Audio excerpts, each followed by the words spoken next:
बहुत सुंदर बात शिव महापुराण की कथा कहती है। मान लो आपके यहाँ हरतालिका तीज की पूजन नहीं होती है,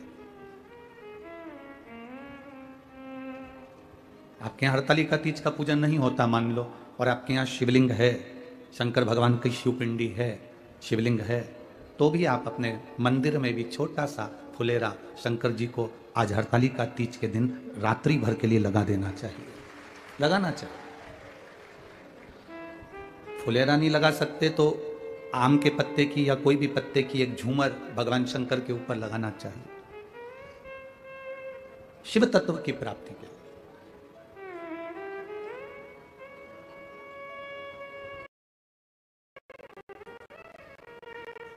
शादी में मंडप की बहुत जरूरत होती है। शादी में अगर मंडप है तो उस मंडप के नीचे दूल्हा दुल्हन बैठते हैं तो उसकी प्रधानता रहती है। हरतालिका तीज के दिन जो फुलेरा होता है उसकी छत्र छाया में उसके दर्शन के लिए जो जाता है या जो छत्र छाया में पहुंचता है उस पर भोले बाबा की संपूर्ण कृपा। अच्छा, किसी ने प्रश्न किया था कि इस कथा का तो प्रश्न नहीं है, पर राजस्थान की एक कथा का प्रश्न है अलवर की।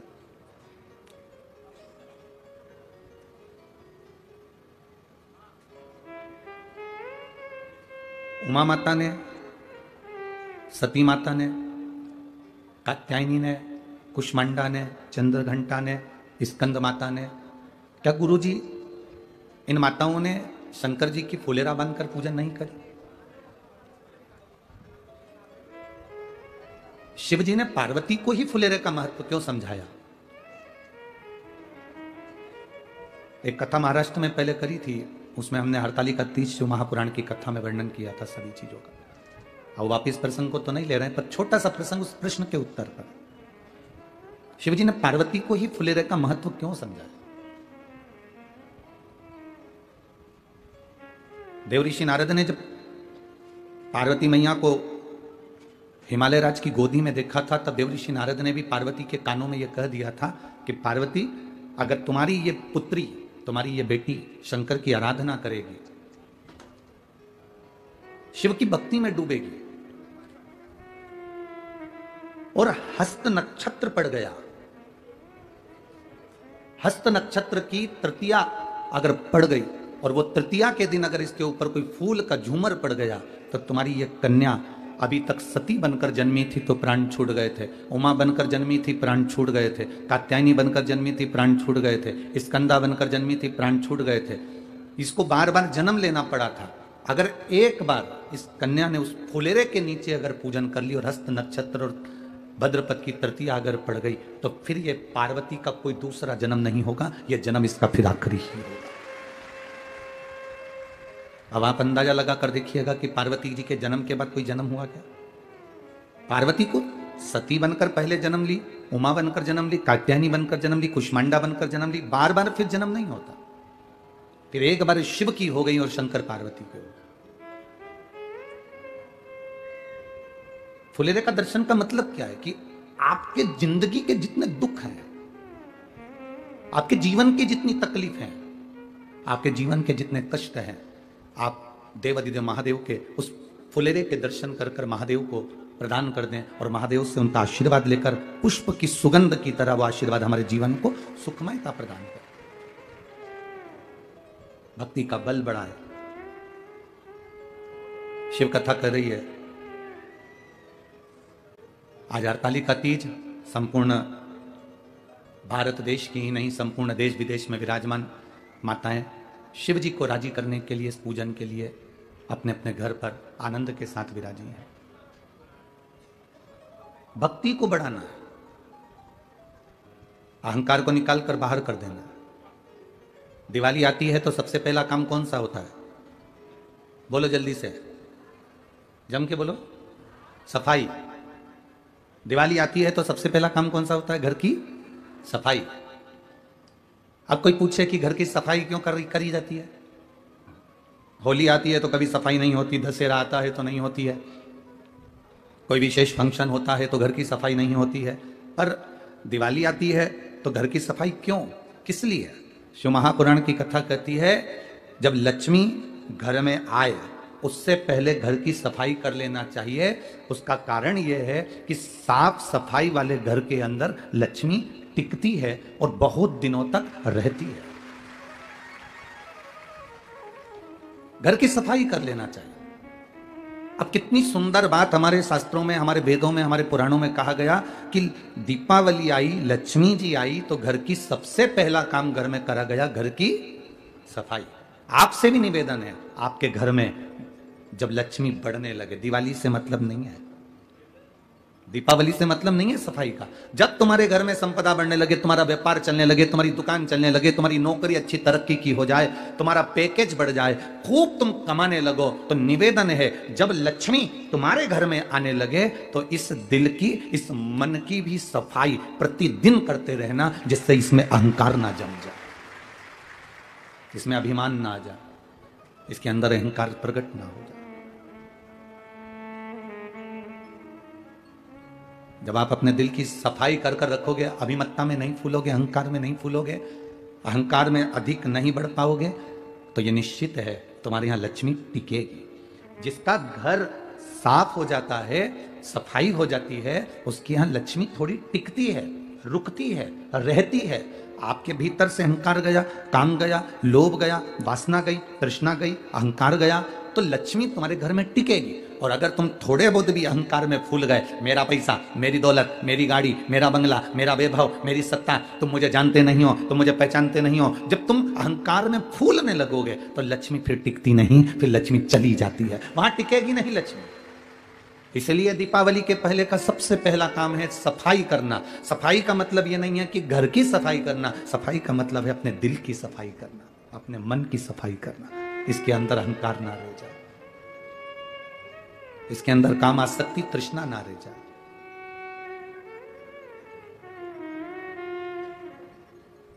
अभिमत्ता से दूर हो जाओ।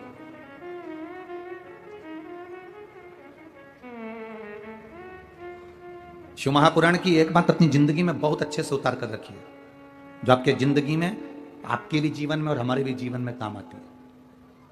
कभी बहुत बड़े विद्वान मत बनना और बहुत बड़े ज्ञानी मत बनना।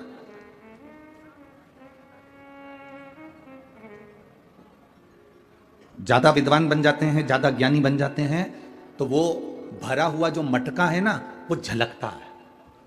अंदर अगर पात्र के अंदर दूध भरा हुआ है, पात्र के अंदर, बर्तन के अंदर अगर पानी भरा हुआ है, तो अलग से हम पानी डालेंगे तो उसमें भराएगा नहीं, बाहर झलक जाएगा। उसमें दूध भराएगा नहीं, झलक जाएगा। उसमें तेल भराएगा नहीं, तेल झलक जाएगा। अगर वो पात्र खाली है, पात्र अगर खाली है, तो उसमें जो भरोगे वो भरता चले जाएगा। तो बहुत विद्वान नहीं बनना, बहुत ज्ञानवान नहीं बनना हमको कि मुझे सब आता है, मेरे को सब कथा मालूम है, मेरे को मत सुनाओ, तुम मुझे मत बताओ। कई बच्चे कह देते हैं, कई बहुएं कह देती हैं अपनी सास से, मम्मी मुझे कुछ बताने की जरूरत नहीं है, मैं कोई तुम्हारे जैसी अनपढ़ नहीं हूं, बहुत पढ़ी लिखी हूं, मुझे बहुत ज्ञान है। कई बार बेटे कह देते हैं, पापा तुम तुम्हारे लेवल से दुकान चलाते होगे, मुझे मेरे लेवल से चलाना है, मैं सुन नहीं सकता, मुझे सब पता है, मुझे सब ज्ञान है। थोड़ा सा पढ़ लेने से, थोड़ा सा विद्या अध्ययन कर लेने से बहुत ज्ञानी मत बनना। निवेदन है, बहुत ज्ञानी नहीं। 4 इंजीनियर, एक आड़ा टेढ़ा पाइप, उस आड़े टेढ़े पाइप में 4 इंजीनियर एक तार को डाल रहे थे और वो इंजीनियर से तार अंदर नहीं गया। एक किसान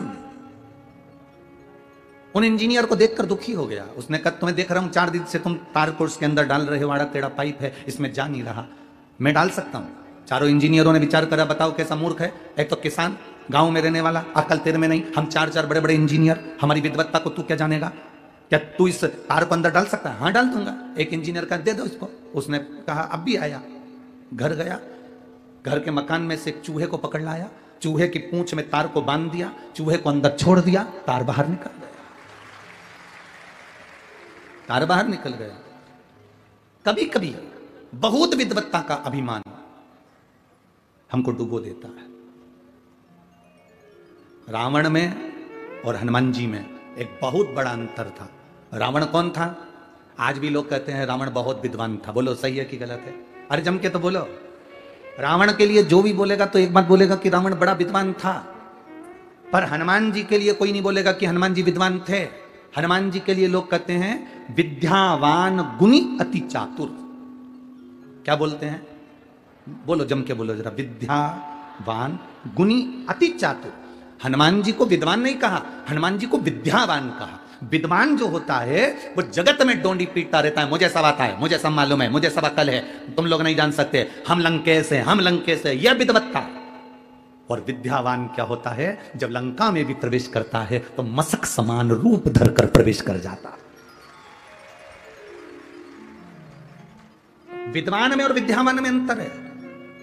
विद्वान झुकना पसंद नहीं करता, विद्वान छोटा बनना पसंद नहीं करता, और विद्यावान बहुत छोटा होकर अपना काम निकालकर आगे बढ़ता चले जाता है, वो विद्यावान होता है। रावण को इतना ज्ञान होने के बाद भी रावण के नाम के आगे विद्यावान नहीं लिखा, उसके आगे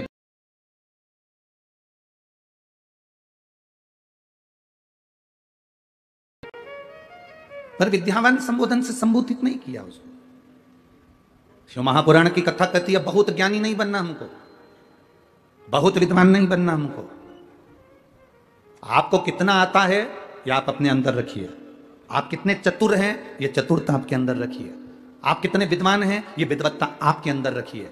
जब शंकर जी के मंदिर में एक लोटा जल चढ़ाने के लिए जाओ तब अपनी विद्वत्ता कभी मत दिखाना।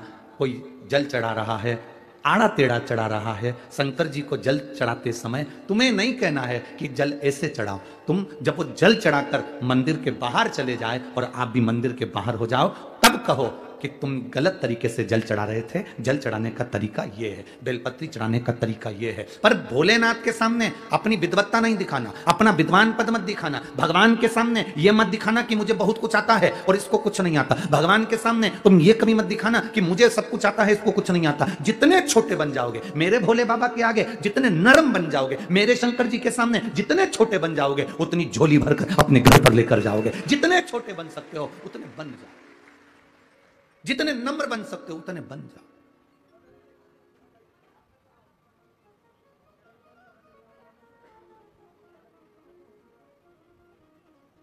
वो ब्राह्मण की बेटी, बालक ने आकर उससे लड्डू मंगा पर उसने नहीं दिया। अब उसकी नम्रता देखिए, उस बेटी की विद्या देखिए। मैं तुमको लड्डू नहीं दूंगी। क्यों नहीं दोगी? क्योंकि तुम गणेश नहीं हो।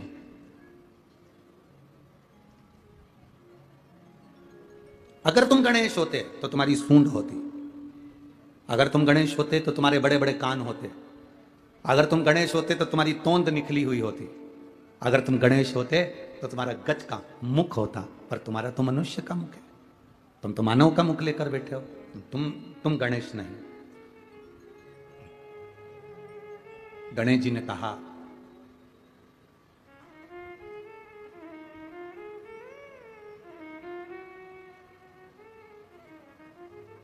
मैं तुझे क्या सबूत दूं कि मैं गणेश हूं? सबूत क्या दिया जाए कि मैं गणेश हूं?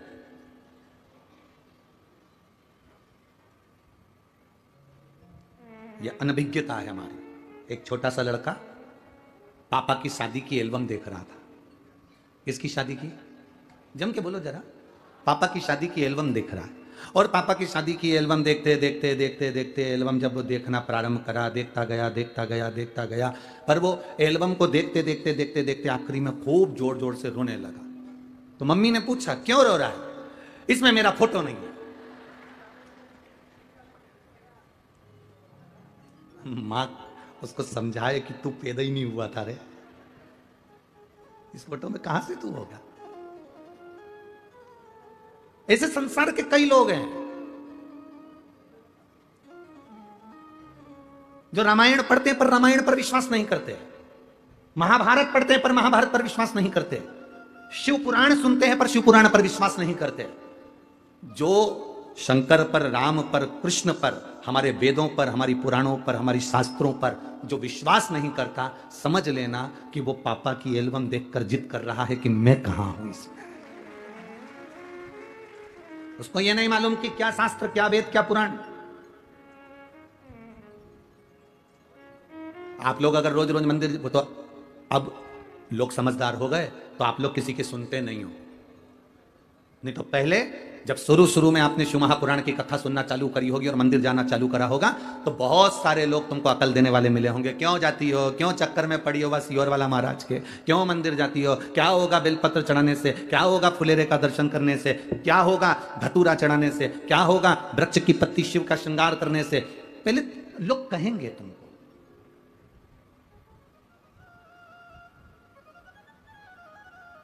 पर मेरा बेटियों से, बेटों से, मेरा माताओं से, मेरा पुरुषों से सबसे निवेदन है, आज हरतालिका तीज है, आप 5 फुलेरे का दर्शन करने जाना और 5 फुलेरे का दर्शन कर कर एक डायरी पर लिखकर रखना कि आज 18 सितंबर को मैंने फुलेरे का दर्शन करा था और 5 फुलेरे का दर्शन करते हुए मैंने बाबा से यह मांगा था, अगले साल वो फुलेरा बंधने से पहले तेरी मनोकामना पूर्ण होती कि नहीं होती, तू अंदाजा लगा कर दे।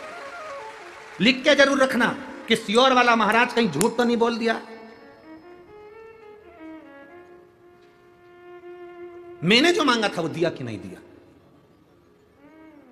एक बेटी ने पत्र लिखा, मेरा नाम अनीता खुटेटा, पत्नी श्री ओम प्रकाश खुटेटा है, मैं राहटनी पुणे की रहने वाली हूं, पुणे की रहने वाली हूं। मूलतः मैं बसवा राजस्थान की निवासी हूं। कहीं बैठी हो तो हाथ हिला सकती हैं, अगर कहीं बैठी हो तो हाथ हिला सकती हैं। मेरा नाम अनीता खुटेटा, पत्नी श्री ओम प्रकाश खुटेटा, मैं राजधानी पुणे की रहने वाली हूं। मूलतः मैं बसवा राजस्थान की निवासी हूं। कहीं बैठी हो तो हाथ हिला सकती हैं। शिव कृपा का मैं क्या व्याख्यान करूं गुरुदेव? आप हमारे साथ में पत्र को एलईडी पर पढ़ सकते हैं और टीवी पर आस्था चैनल के माध्यम से पढ़ सकते हैं। शिव कृपा का मैं क्या व्याख्यान करूं गुरुजी? मेरी पुत्री जो कि पिछले 10 वर्षों से राजकीय सेवा में अध्यापिका के पद के लिए प्रयास कर रही थी, सरकारी नौकरी के लिए प्रयास कर रही थी, पर 10 साल से उसको कोई फायदा नहीं हुआ, कुछ अंकों से असफल रह जाती थी। उसका विवाह 2009 में हुआ था। अभी कौन सा चल रहा है? कितना साल हो गया? अब 2009 में उसका विवाह हुआ था। तब से 2009 से वो प्रयास करती रही कि मेरी नौकरी लग जाए, नौकरी लग जाए, नौकरी लग जाए, पर नौकरी नहीं लगी गुरुदेव। आखिरी में पिछले वर्ष फुलेरे का मतलब आपने बताया था, अब इस पत्र को देखिए, फुलेरे का मतलब आपने बताया था। उस फुलेरे का दर्शन मैंने अपनी बेटी से कहा कि वो कर, और बाबा की कृपा का मैं क्या वर्णन करूं। राजस्थान सरकार में इसने बहुत पहले एक एग्जाम दिया था शिक्षक पद के लिए, जिसकी नियुक्ति बाबा ने बस फुलेरे का दर्शन कराकर इसको उस सरकारी शिक्षिका के पद पर नियुक्ति प्रदान की। यह शिव तत्व है, इसको घड़ी कहते हैं, इसको शंभू कहते हैं। और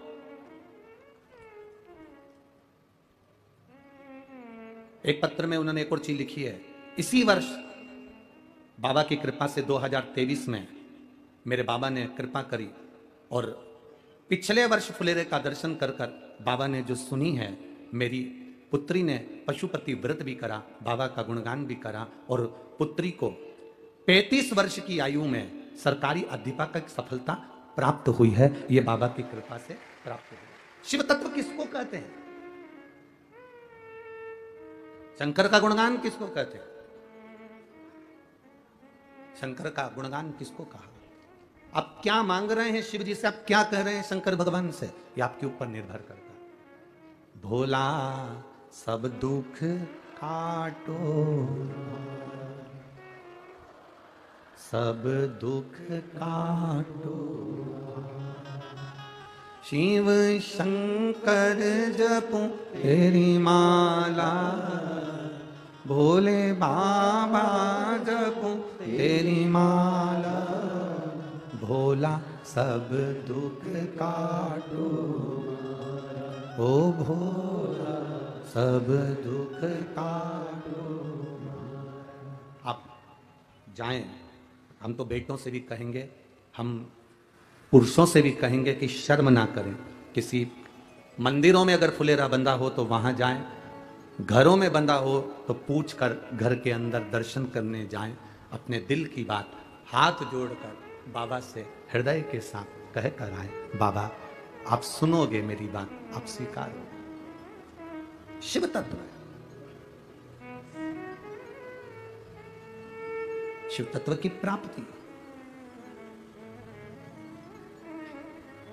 एक फुलेरा दूज का धतूरा सुना है ना कथा में, शिवरात्रि के बाद जो फुलेरा दूज आती है, फुलेरा दूज का धतूरा उसमें, और एक शिव हरताली का तीज का फुलेरा। ये बहुत एक फुलेरा दूज के धतूरे का भी एक संवाद बड़ा सुन रहा है। देखिए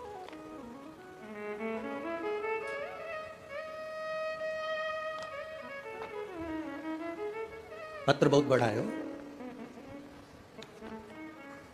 द्वारका नागर गोजे पुणे हड़पसर महाराष्ट्र से हूं। कहीं बैठी हो तो हाथ हिला सकती है, जहां कहीं बैठी हो हाथ हिला सकती है, जहां भी बैठी हो। द्वारका नागर गोजे पुणे हड़पसर महाराष्ट्र, कहीं बैठी हैं क्या? कहीं बैठी हो तो हाथ हिला सकती हैं। द्वारका नागर गोजे पुणे हड़पसर से हूं। आप पत्र अपने एलईडी पर आस्था चैनल पर पढ़िएगा। बाबा जी कल भी मैंने आपको पत्र लिखा था, लेकिन आपने पढ़ा नहीं। जब तक आप पढ़ोगे नहीं तब तक लिखती रहूंगी। बाबा जी पिछले 12 साल से मेरी पीठ में और गर्दन के अंदर, गले के अंदर 2 गठान थी, बहुत त्रासदी थी। हॉस्पिटल में जांच कराई, डॉक्टर को बताया, और श्रीदी हॉस्पिटल के अंदर जब डॉक्टर को दिखाया तो उन्होंने कहा तुम्हारे पीठ में भी और गले के अंदर भी बड़ी गठान हो गई है, उसका ऑपरेशन जरूरी है, उसको निकालना पड़ेगा। मैं बहुत टेंशन में रहती थी गुरुदेव, अब रात भर रोती रहती। फिर एक सहेली ने मुझे आपके बारे में बताया, फिर मैंने आपकी यूट्यूब पे कथा सुनना चालू किया। फिर आपने जो धतूरे का वर्णन बताया था फुलेरा दूज का, वो धतूरे का स्मरण करा।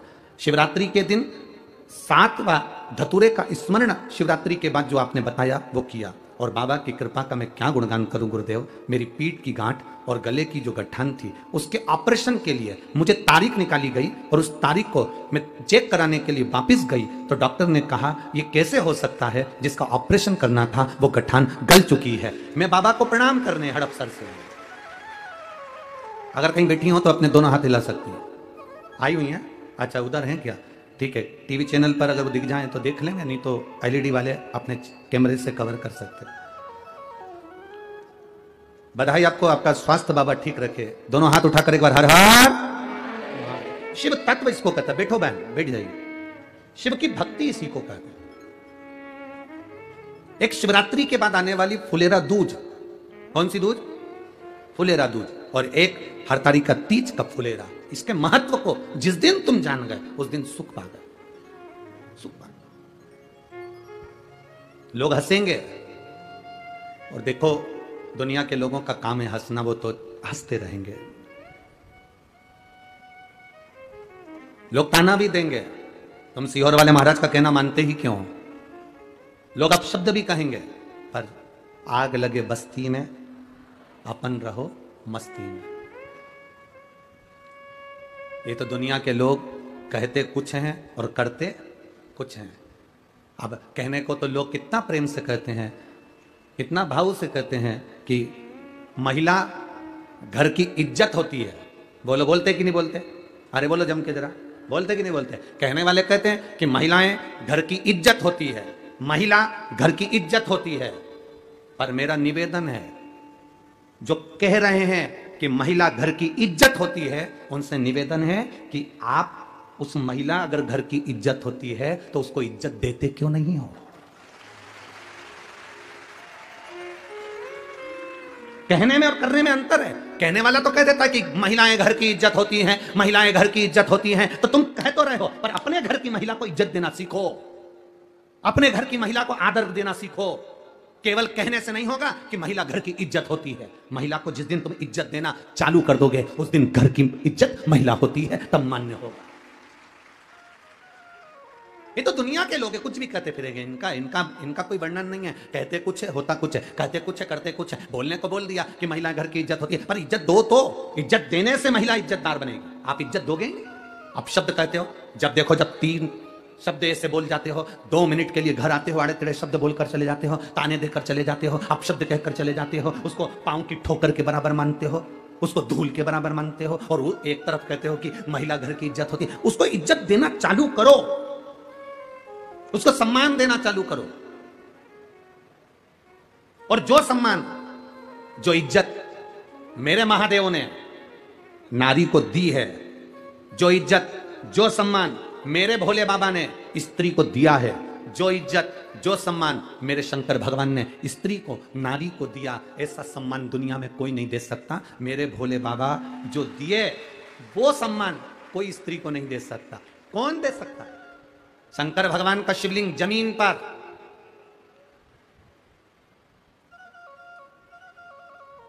शंकर भगवान का शिवलिंग जमीन पर,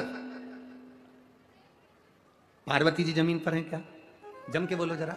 नहीं, पार्वती जी को थोड़े ऊंचे स्थान पर शंकर जी ने विराजमान करा।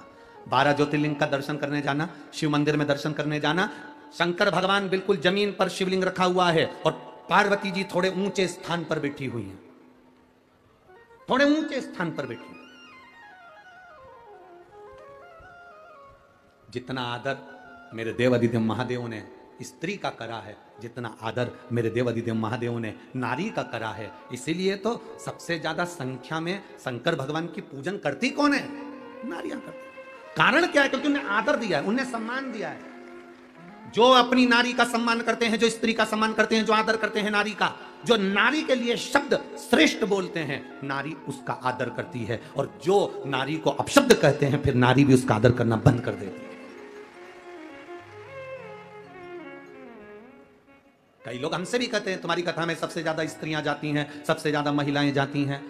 गुरुजी, तुम्हारी कथा में सबसे ज्यादा स्त्रियां पहुंचती हैं। हम उनसे क्या कहें? क्योंकि शंकर भगवान की कथा है और देवादिदेव महादेव ने पार्वती जी को ऊंचे स्थान पर बिठाया। ब्रह्मा जी ने ब्रह्मा जी ने अपनी पत्नी को बराबरी में बिठाया। भगवान नारायण ने लक्ष्मी जी को बराबरी में बिठाया, चरणों में बिठाया। इंद्र ने अपनी पत्नी को बराबरी में बिठाया। पर केवल 33 कोटि देवी देवता में एक देवादिदेव महादेव ऐसे हैं जिन्होंने पार्वती को ऊंचा बिठाया और खुद नीचे आकर बैठ गए। स्त्री का आदर करिए। नारी घर की इज्जत होती है, तो मेरा निवेदन है उस नारी की इज्जत करना प्रारंभ करिए। करो आप इज्जत। आप इज्जत करोगे, आदर करोगे, सम्मान करोगे। और देखो, कई लोग कहते हैं गुरुजी आप जानते नहीं हो मेरी पत्नी को।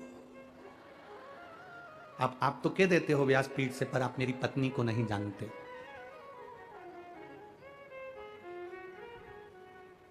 आप मेरी पत्नी से अभी मिले नहीं हो एक बार, गुरुजी। और आप कहते हो कि नारी का सम्मान करो, आदर करो, अभी आप मेरी पत्नी से मिले नहीं हो। हम उनसे कहते हैं भाई, हम आपकी पत्नी से मिलना भी नहीं चाहते और हमें मिलना भी नहीं है। हम तो इतना कहना चाहते हैं, तुम्हारी पत्नी मॉल में जाती है कपड़ा खरीदने के लिए, पूरी दुकान फैलाकर आ जाती है। तुम्हारी पत्नी जेवर खरीदने जाती है, पूरी जेवर की दुकान फैलाकर आ जाती है। ये नहीं, ये नहीं, ये। सब्जी लेने जाती है तो सब्जी वाले को हिलाकर आ जाती है। किराना लेने जाती है तो किराने वाले के यहाँ हिलाकर आ जाती है। बड़ी मुश्किल से उसको कपड़ा पसंद आता है। जरा सोच, इतने लड़कों में तुझे पसंद करा, तू कितना कीमत वाला होगा। और तू कह रहा है कि मेरी पत्नी से भी मिले नहीं हो। अरे तेरे जैसे हीरे को देख लिया बहुत। जो कपड़ा खरीदने जाए, एक मोबाइल का कवर लेने जाए तो चेंज करती रहे, मेरे को नहीं पसंद, मेरे को पसंद नहीं, मेरे को नहीं चाहिए, मेरे को पसंद नहीं। और शादी के मामले में तेरे को पसंद करा तो तू कितना किस्मत वाला है। डायमंड है तू, डायमंड हीरा है तू। और कह रहा है कि तुम मेरी पत्नी से मिले नहीं हो। क्या करूं मिलके? है क्या करना मिलके? अब तुझे देख लिया ना, बस उसकी पसंद इतनी अच्छी है, उससे समझ में आ गया कि कितनी अच्छी है, बस बहुत है। और कि तुम मिले नहीं हो, तुम तो कह देते हो नारी का सम्मान करो, आदर करो। शंकर भगवान पार्वती जी का करे, करना चाहिए, करो।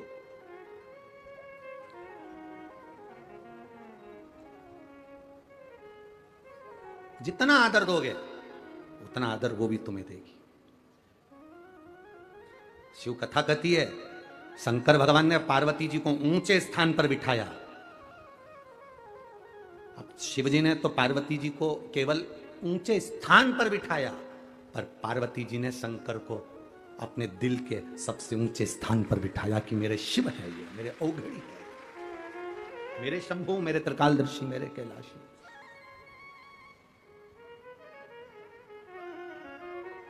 आप आदर ही करना नहीं जानते तो फिर क्या आदर होगा?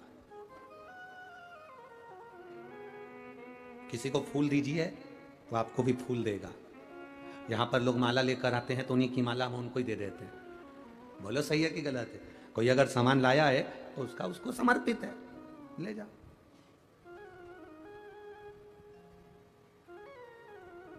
फूल दिया तो फूल दे दिया, बेलपत्र दी बेलपत्र दे दिया, माला दी माला दे दी, वस्त्र दिया वस्त्र दे दिया, जो दिया उसको वापिस वही मिला। आपने अपनी पत्नी को आदर दिया तो लिख कर रख लेना, तेरी पत्नी भी तुझे आदर देना प्रारंभ कर देगी। सम्मान देना पड़ेगा, पहले देना है फिर लेना है। दुनिया के लोग पहले देते नहीं है, लेने की आशा ज्यादा पड़ जाती है। सास को लगता है मेरी बहू मेरा सम्मान करे, तो मेरी सासुओं से निवेदन है बहू का सम्मान तुम चालू कर दो। हमें लेने की आदत ज्यादा है। हमारी आदत इतनी बुरी हो गई ना कि हम लेना जानते हैं पर देना नहीं जानते।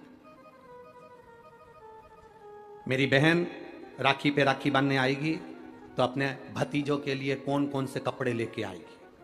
अब आशा लगी है कि बहन आ रही है, ननंद आ रही है तो वो हमारे लिए कुछ लाए, ननंद आ रही है बहन आ रही है तो भतीजों के लिए कपड़े लाए, बहन आ रही है ननंद आ रही है तो हमारे लिए कुछ लेकर आए। बल्कि आस ये होना चाहिए कि जीजी तू आए तो कुछ लेकर मत आना, बाबा ने हमको इतना सामर्थ्यवान बनाया है कि हम तुझे देकर भेजेंगे।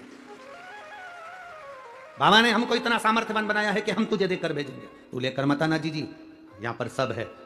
आदत तुमने ऐसी बना ली कि बस तुम्हें लेने की आदत हो गई, देने की नहीं हुई। और मेरा निवेदन है सासुओं से भी, मेरा निवेदन है बहुओं से भी, मेरा निवेदन है पतियों से भी, मेरा निवेदन है पत्नियों से भी, मेरा निवेदन है भाई और भाभियों से भी, मेरा निवेदन है जीजी और जीजाओं से भी कि तुम दूसरे को सम्मान देने की आदत डाल लो, तुम्हें सम्मान मिलना प्रारंभ हो जाएगा। तुम दो तो पहले, तुम प्रदान तो करो पहले, तुम दे ही नहीं रहे हो और लेने की आदत डाल ली तुमने कि मुझे कोई दे दे, मुझे सम्मान दे दे, मुझे आदर दे दे, मुझे सत्कार कर दे। तुम मीठी वाणी बोलकर सम्मान देना प्रारंभ करिए, वो मीठी वाणी बोलकर तुम्हें आदर देना प्रारंभ कर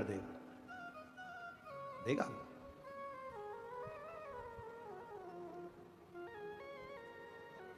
हमारे यहां महाराष्ट्र में लिखा रहता है जगह जगह पर अतिथि देवो, बोलो बोलो जम के जरा बोलो, अतिथि देवो भव।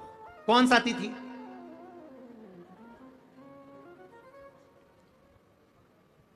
नहीं लिखा था, हम तो देखो इतना तो हमको याद वाद रहता नहीं है। वो तो यहाँ गाड़ी में से आते हैं तो हमारा वो पायलट है ना गाड़ी वाला, वो धीरे आराम से चलाते चलाते ले आता है बढ़िया प्रेम से। और कहीं कहीं पढ़ने में अगर आ जाता है तो हम उससे पूछते भी रहते हैं, हम उससे बात भी करते रहते हैं, ऐसा नहीं कि नहीं करते।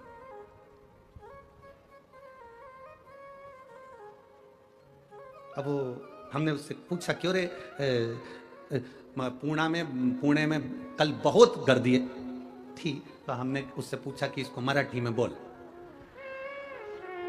तो हमने उससे बोला कि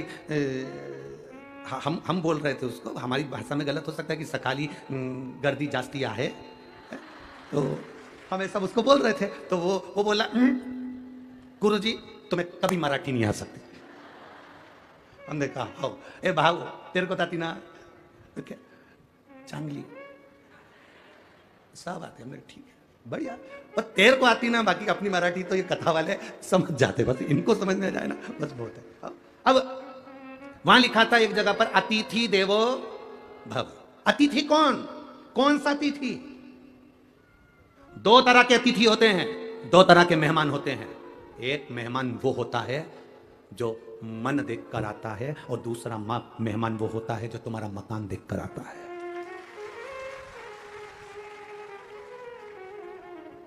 अब लिखा है अतिथि देवो भव। कौन से अतिथि के लिए लिखा? जिसने तुम्हारा घर नहीं देखा, जिसने तुम्हारा मकान नहीं देखा, जिसने तुम्हारे घर में पूरन पोली नहीं देखी, जिसने तुम्हारे घर में कुछ नहीं देखा, केवल देखा तो मेरी मौसी का मन बहुत अच्छा है, मेरा भाऊ बहुत अच्छा है, मेरे मामा बहुत अच्छे हैं, मेरी भाभी बहुत अच्छी है, मेरे काका बहुत अच्छे हैं। जो मन देखकर तुम्हारे घर में मेहमान आता है वो मेहमान के लिए लिखा होता है अतिथि देवो भव। और तुम्हारी सत्ता बड़ी, तुम्हारा वैभव बड़ा, तुम्हारा बंगला बड़ा, तुम्हारी कोठी बड़ी, तुम्हारे फ्लैट बड़े, तुम्हारी गाड़ी बड़ी और तुम्हारा मकान बड़ा, आज तक तुम्हारी याद नहीं आई थी, पर जैसे जैसे तुम्हारा नाम बढ़ा वैसे वैसे मेहमान को तुम्हारी याद आ जाए। तो ये अतिथि देवो भव नहीं है, इसको अतिथि देवो भव नहीं कहेंगे, इसको धन देवो भव कहेंगे कि ये केवल पैसा देखकर, या इसको कहेंगे दिखावा देव भाव, बस केवल धन देखकर, गाड़ी बंगला देखकर रिश्तेदारी बन गई, बहुत लोग आने लगे, बहुत संबंध होने लगे। अब पैसा बढ़ा, नाम बढ़ी, शोहरत बढ़ी, तो लोग बढ़ गए। उनको पहचानते हो, वो तो हमारे काका की लड़की, हड़पसर वाले को जानते हो, वो हमारे चाचा जी की लड़की। जब धन बढ़ गया, वैभव बढ़ गया, सत्ता बढ़ गई, पैसा बढ़ गया, तो बहुत सारे मेहमान आना चालू हो गए, बहुत सारों से पहचान हो गई। पर जब कुछ भी नहीं था, केवल ये मन था, तब कोई आता था तो समझ लेना कि वो सही अतिथि था, जो तुम्हारे दिल से आता था, दिल के लिए आता था। धन से उसको कोई प्रीति ही नहीं थी। आज के जमाने में मेहमान आए तो उसके लिए अलग से कमरा देना पड़ता है। पहले जो मेहमान मन के लिए आता था, नीचे जमीन पर गद्दे डल जाते थे, गादी डल जाती थी, लाइन से सब सो जाओ, भोजन बन जाता था। पहले मेहमान आते थे, रसोई घर में खड़े रहकर साथ में भोजन बनवाते थे। आज के मेहमान तो टेबल पर, भाभी ले आओ,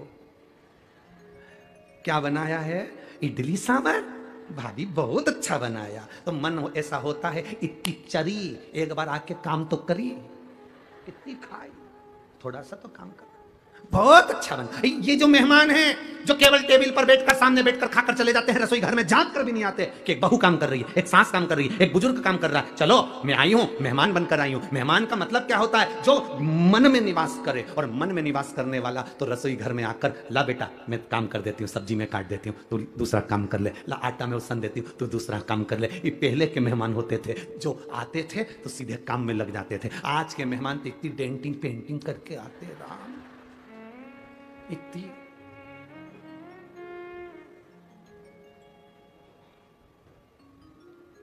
इनको तो हंसने की भी फुर्सत नहीं रहती, ज्यादा हंस दे तो दांत में लिपस्टिक चिपक जाए, तो हंस भी नहीं सकते। अब इन मेहमान से क्या आशा रखो। अब कह रहे अतिथि देवो भव, तो जहां कहीं भी लिखा हुआ अतिथि देवो भव, तो समझ लेना ये मन वाले के लिए लिखा है, मकान वालों के लिए नहीं। जो मकान देख कर आते हैं वो मेहमान नहीं हो सकते, जो मन देख कर आया वो मेहमान है, वो हमारे लिए अतिथि परमात्मा के तुल्य है, देव के तुल्य है।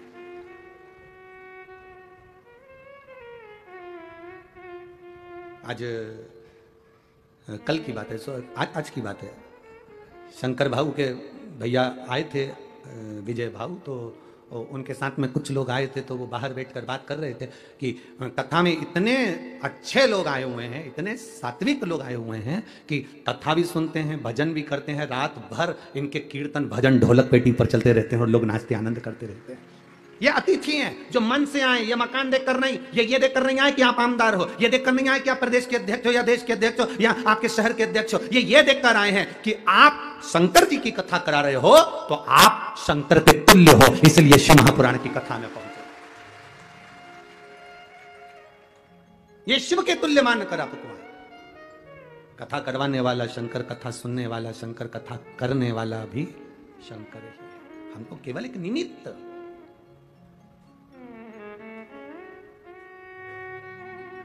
और शंकर भाऊ, जगताप जी, अश्विनी ताई को और विजय भाऊ जगताप जी को मैं धन्यवाद दूंगा कि पानी भी खूब आया, रोज कथा के समय जलवृष्टि भी होती है, रोज व्यवस्थाएं भी डामाडोल, क्योंकि पानी आता है तो थोड़ा सा तकलीफें तो होती है। पर अश्विनी ताई को भी धन्यवाद दूंगा, विजय भाऊ को भी दूंगा और शंकर भाऊ जगताप जी को भी धन्यवाद दूंगा कि आपकी जो मित्र मंडली है और आपके जो कार्यकर्ता हैं, इन कार्यकर्ताओं को कथा अगर पूरी हो जाए तो एक बार इनकी पीठ जरूर थपथपाना कि इनके बल पर यह कार्य सफल हो। और मैं धन्यवाद दूंगा यहाँ के कलेक्टर महोदय, SP, SDM, DSP, TI, commissioner, police प्रशासन को, और यहाँ के कलेक्टर, एसपी, डीएसपी आदि जो पदाधिकारी गण हैं उनको, और जितने कांस्टेबल यहाँ लगे हुए हैं और जितने पुलिस कर्मी यहाँ लगे हैं और डॉक्टर कर्मी यहाँ लगे हैं, उनको साधुवाद दूंगा जो पानी को पानी नहीं देख रहे और रोडों पर खड़े होकर ट्रैफिक व्यवस्था और सारी व्यवस्था में लगे। धन्यवाद। क्योंकि यह कथा साधारण नहीं है, पुणे नगर की, कल हम अखबार में देख रहे थे, पुणे नगर के इतिहास की पहली कथा है जिसमें इतने लाखों भक्त एक साथ बैठकर कथा को श्रवण कर रहे हैं। रोड भरी पड़ी हुई है, यह पुणे नगर की पहली कथा। एक भक्ति का, विश्वास का बल आपके भीतर हो, आए आपके बरू, अतिथि देवो भव हो जाए। महाराज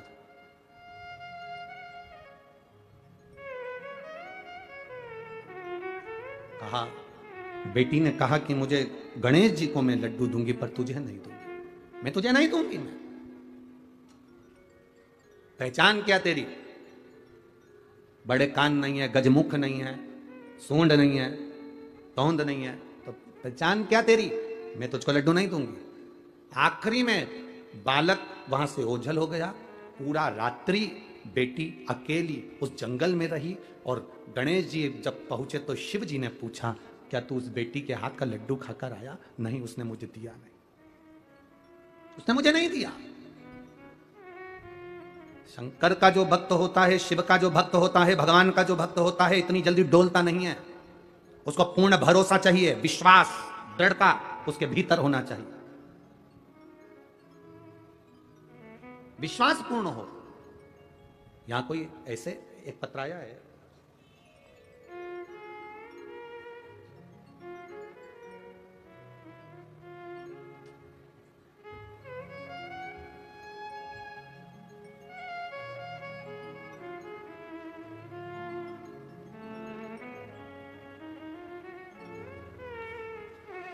मेरा नाम स्वप्नजा अमोल कुसकर है। मैं पुणे लोह गांव से हूं। कहीं बैठी हो तो हाथ हिला सकती हैं, अगर कहीं बैठी हो तो हाथ हिला सकती हैं। मैं पुणे लोह गांव से हूं। गुरुदेव, शादी के कई साल हुए, संतान का सुख नहीं हो पा रहा था। बच्चा अगर ठहरता था तो वो वापिस गिर जाता था, संतान का सुख नहीं हुआ। तब हमने डॉक्टर को दिखाया तो डॉक्टर ने कहा कि तुम्हारे गर्भाशय में गांठ है, उस गांठ के कारण तुम्हें संतान का सुख नहीं होगा। कहीं बैठी हो तो हाथ हिला सकती हैं आप। ही हैं, बच्चा आया है साथ में, गोदी में ले लो उसको।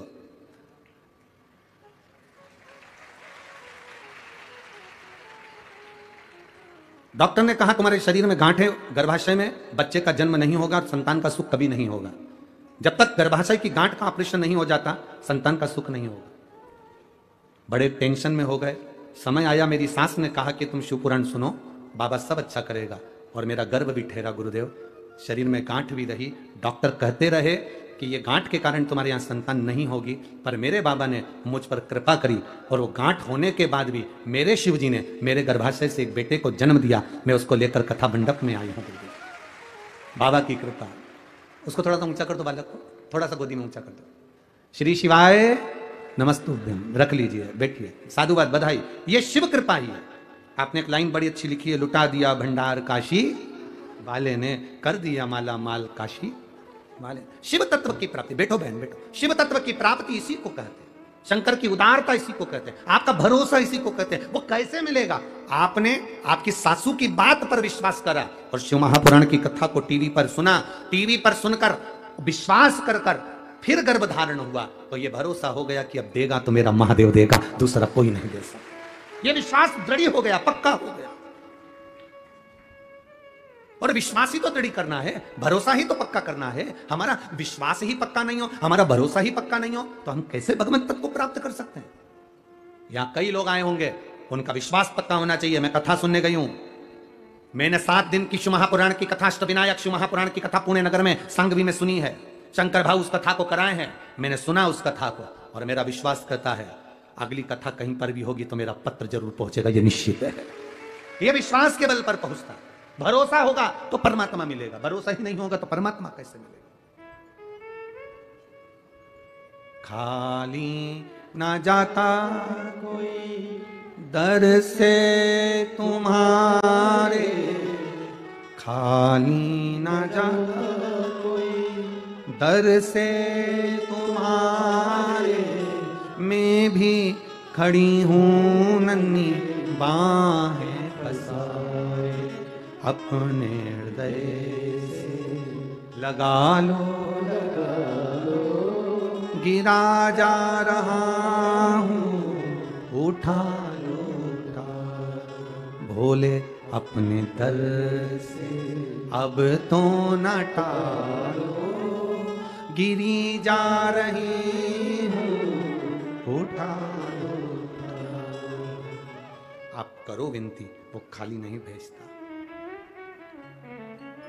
आज हड़ताली का तीज के दिन कथा सुन रहे हो, ये बाबा का फुलेरा शिव महापुराण के ऊपर लगा है, आप उस फुलेरे की छत्र छाया में बैठे हो, कुछ ना कुछ तो बाबा देकर भेजेगा, खाली कैसे भेज सकता है, कैसे भेजेगा?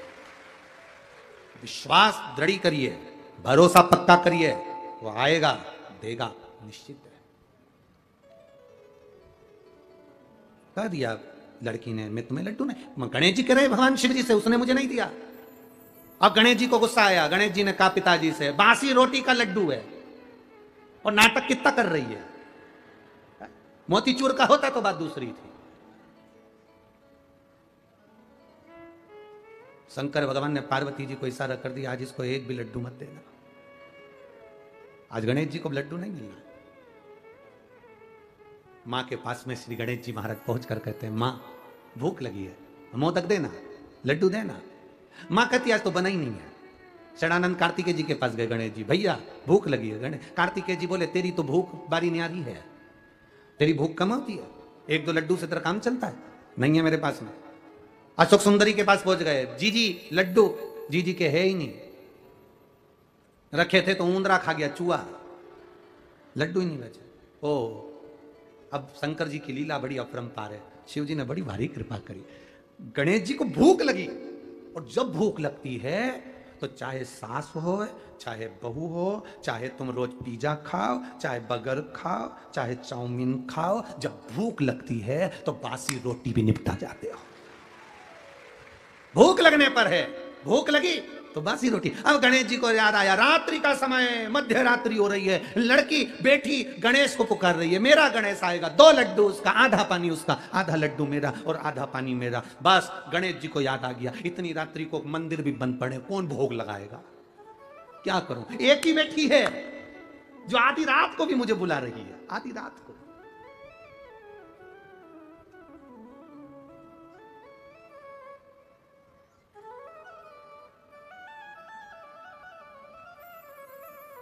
आज कोई पूछ रहा था, गुरुजी कल गणेश जी बिठाने का समय क्या है? 19 तारीख को गणेश जी बैठेंगे तो उनके बिठाने का समय क्या है? हमसे पूछ रहे थे।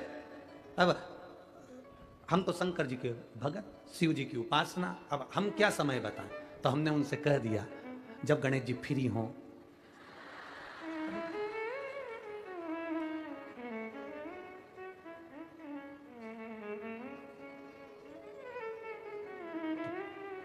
तो उन्होंने पूछा, गणेश जी फ्री कब रहते हैं? तो हमने कहा, अब ये तुम्हारे ऊपर, हमको तो मालूम भी नहीं, हम तो अपॉइंटमेंट लिए भी नहीं उनसे, तो तुम्हें ज्यादा स्मरण। तो आप शंकर जी की कथा करते हो, आप तो नहीं मालूम कि गणेश जी कब फ्री रहते हैं? हमने कहा, गणेश जी फ्री रहने का केवल एक समय होता है, एक टाइम होता है, एक पल होता है, एक घड़ी होती है कि गणेश जी महाराज हमारे घर में आ गए। गणेश जी की सबसे पहली जो आरती हो, उस आरती के समय पर अगर धूप बत्ती जलाई जाए या गोबरी को जलाकर उसमें गूगल छोड़ी जाए और गूगल छोड़ने के बाद गणेश जी का नाम ध्रुम वर्ण कह दिया जाए, तो गणेश जी को तुम्हारे घर की पूजा स्वीकार करना पड़ती है। बस वो समय हम जानते हैं। हम तो बस उतना जानते हैं कि शिव महापुराण में लिखा और मुद्गल पुराण में लिखा, गणेश पुराण में लिखा, गणेश जी का एक नाम होता है ध्रुम वर्ण। क्या नाम है? ध्रुम वर्ण गणेश जी का एक नाम होता है। जब हम धूप जलाकर और धूप लगाने के बाद में गणेश जी की सबसे पहली आरती करने के पहले, अगर हम सबसे पहली आरती गणेश जी की कर रहे हो, अपने घर में स्थापना कर रहे हो, बिठा रहे हो, और तुम चाहते हो कि गणेश जी मेरे घर में आके मेरी पूजा को स्वीकार करें और जो मांगू मेरा गणेश मुझे दे 10 दिन के अंदर, तो पहला नाम लेकर पुकार लेना, ध्रुम वर्ण विनायक, बैठो, बस काम हो गया। वो फ्री होकर आता है, वो बैठता है, अलमस्तता में बैठता। अब वो हमसे पूछे समय क्या है? हमने कहा, देखो हमारे को तो मालूम नहीं, बस इतना जरूर जानते हैं कि ध्रुम वर्ण नाम के मेरे विनायक, जो जिनके शरीर से भक्तों के ताप मिटाने के लिए अग्नि तेज निकलता रहता है, जिनके शरीर से धुएं की भांति अग्नि प्रकट होती रहती है। अग्नि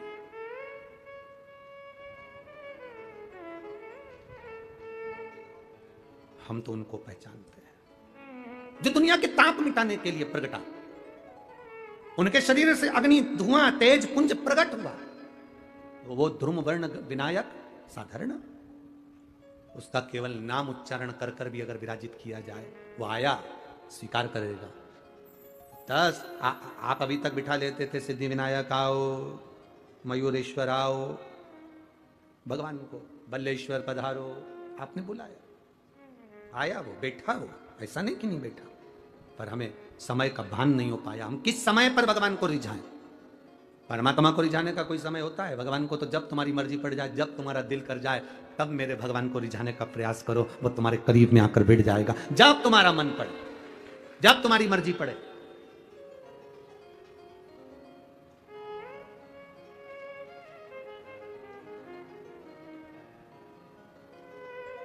शिव महापुराण की कथा कहती है,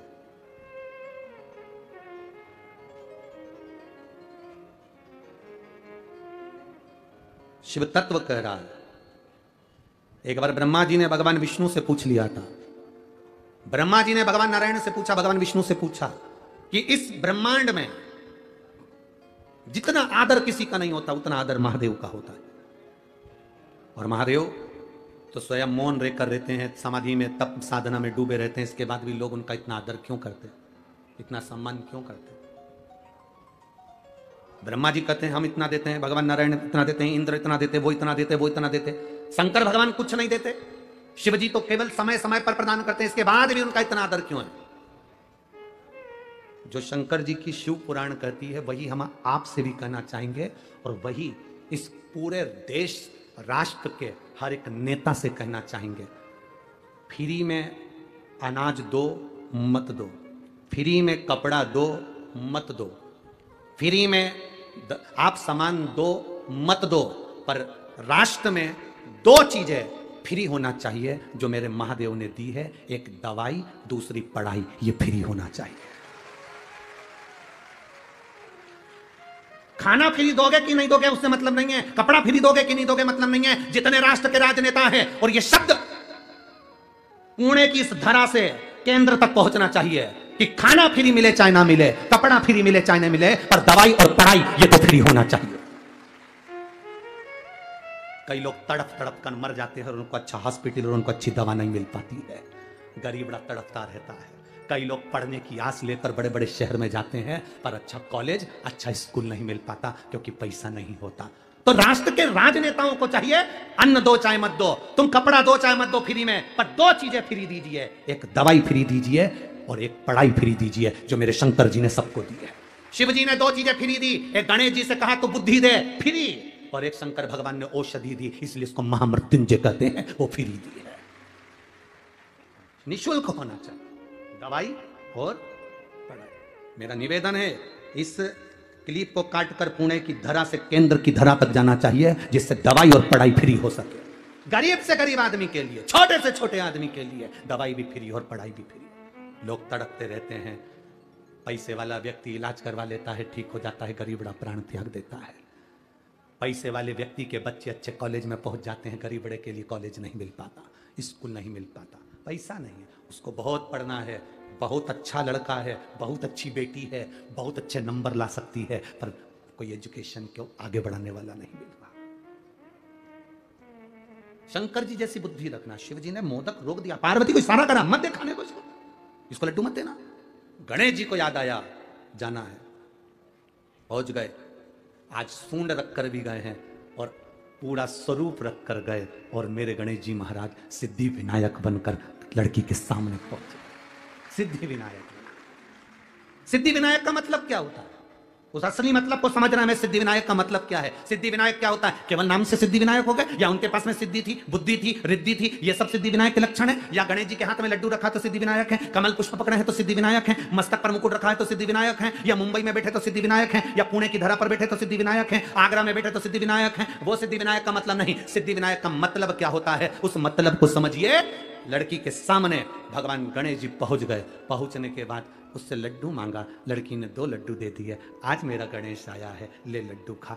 गणेश जी ने कहा 2 लड्डू में काम नहीं चलेगा, 4 देना पड़ेगा, 4 देना पड़ेगा। लड़की ने कहा नहीं। मेरी माँ ने कहा था 2 गणेश को देना, 2 तू खाना, आधा पानी तू पीना, आधा पानी मैं पीऊंगा। गणेश जी तुरंत उसको बातों में घुमाने लगे, और घुमाने लगे तो 2 लड्डू गणेश जी को मिल तो गए, पर 2 लड़की बड़ी चतुर थी, उसने नहीं दिए, नहीं रखे। अब गणेश जी महाराज ने उसके जो 2 लड्डू खाए, उस लड्डू से गणेश जी ने जब आधा पानी पिया, ऐसा पेट भरा गया। गणेश जी ने उसी समय उस लड़की से कहा तू मांग, तुझे क्या चाहिए?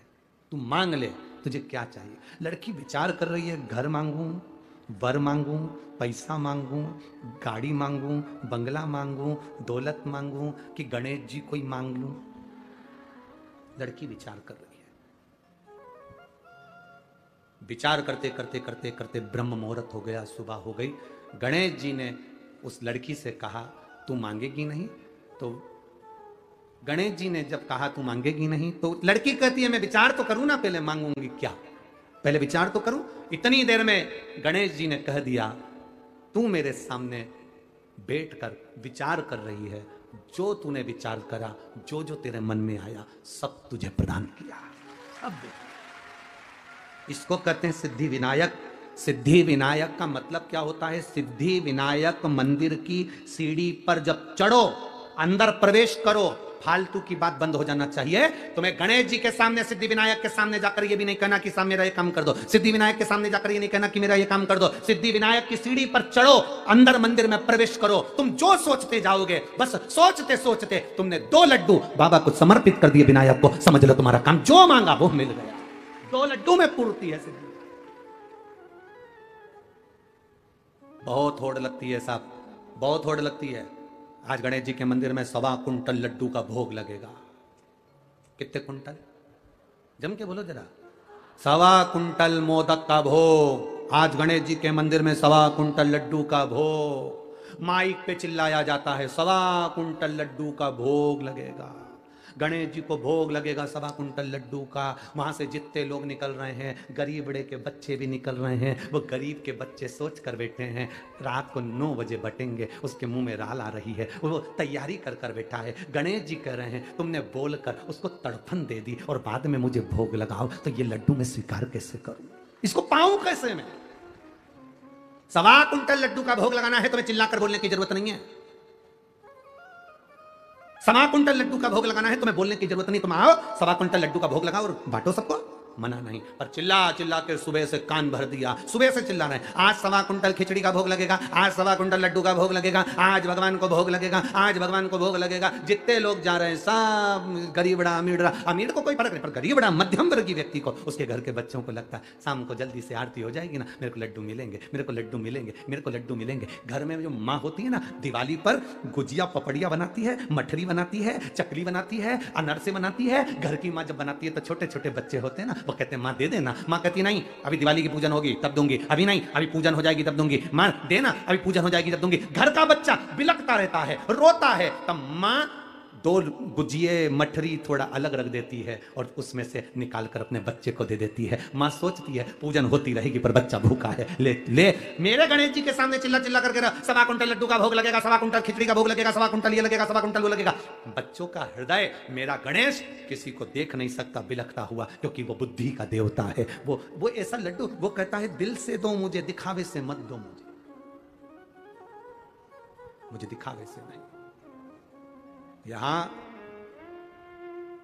इस पावन पंडाल में, पुणे की इस धरा पर कई लोग रात्रि में आकर भोजन बांट रहे हैं, कई लोग बिस्कुट बांट रहे हैं, कई लोग पानी की बोतल बांट रहे हैं, कई कोल्ड ड्रिंक बांट रहे हैं, कोई बिस्कुट बांट रहा है, कोई कुछ बांट रहा है, कोई कुछ भोजन बना कर लिया आया, कोई हलवा बना कर लिया आया। यहाँ पूरे पंडाल में प्रतिदिन चाहे कथा के समय चाहे रात्रि के समय लोग आकर खिला रहे हैं। वो एक बार भी अनाउंसमेंट नहीं करवाते कि हमने ये बांटा, इसीलिए भोलेनाथ 3 महीने में 4 गुना दे देता है।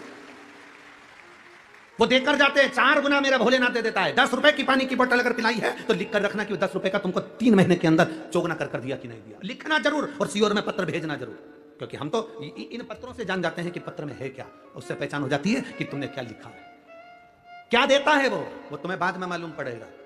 कथा तो हो जाएगी आज कथा का तीसरा दिन, चौथा दिन है आज कथा का, चौथा दिन हो जाएगा, कल 5वां 6वां और 7वां, 3 दिन बाद हम भी चले जाएंगे, दूसरी जगह कथा प्रारंभ हो जाएगी। तो ये सब चलता रहता, पर उसने दिया क्या तुमको ये तुम्हें मालूम पड़े। गणेश जी ने कहा ला 2 लड्डू लेकर गणेश जी ने पाया और इतने में गणेश जी ने कह दिया मांग ले। वो सोचती रही मैं क्या मांगू। गणेश जी कहते हैं तूने जो जो सोचा सब तेरा,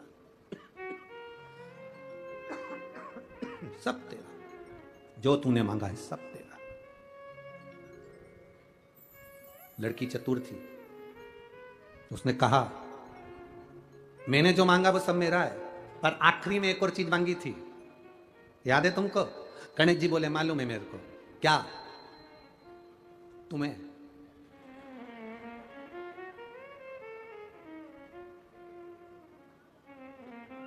वो कहते हैं ना, और क्या दूं मैं तुमको, दिल के सिवाय तुमको हमारी उम्र लग जाए। लड़की ने कहा, सब मिले ना मिले, बस एक काम करो, हे गणेश जी तुम इसी जगह पर विराजमान हो जाओ। सिद्ध टेक दे, सिद्ध सुंदर सिद्धि विनायक के रूप में मेरे गणेश जी महाराज विराजमान हो। गणेश जी विराजमान। सुन बेटी, तूने मुझे यहां पर विराजमान कराया। संसार का जो मनुष्य इस सिद्ध टेकरी पर आएगा और सिद्धि विनायक का दर्शन करेगा, केवल गांव में प्रवेश करते से उसके मन में भी जो चलेगा, तेरे को वचन देता हूं, उसकी झोली उसके मन में आने से ही मैं भर दूंगा, कहने की जरूरत नहीं पड़ेगी। सिद्धता है, सिद्धता।